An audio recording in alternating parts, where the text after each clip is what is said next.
वो जानते थे, उन्हें मालूम था कि हमारे साथ ऐसा हो सकता है।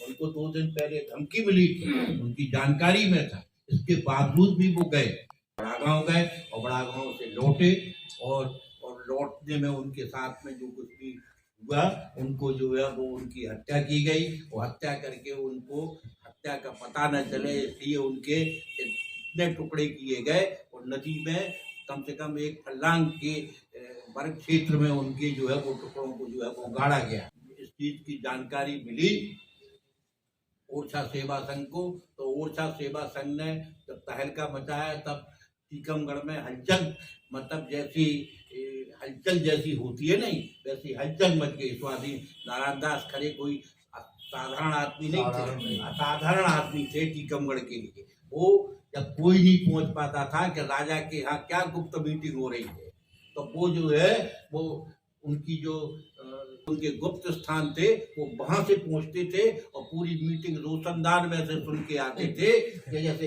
ये है अपनी, तो अब वो इधर अपन लोग बैठे हैं, अपन मीटिंग कर रहे हैं, अब उधर से वो आदमी अपनी बात सुन रहा हो, लेकिन वो इस तरह का वो व्यवस्था बना लेते थे किले के अंदर भी वो पहुंच के अपनी सारी जानकारियां देते थे। तो ऐसे थे नारायण दास जी खरे। 2-3 चीजें जो नई पीढ़ी को नहीं मालूम है।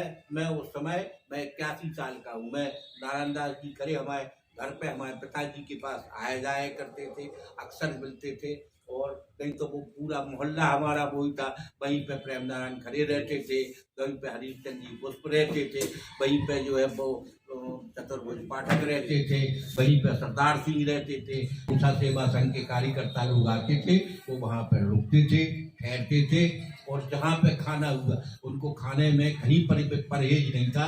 जिसके यहाँ भी चले गए सबको, इस एक को नहीं सारे लोगों को, जितने भी सेवा संघ के कार्यकर्ता थे उन सबके लिए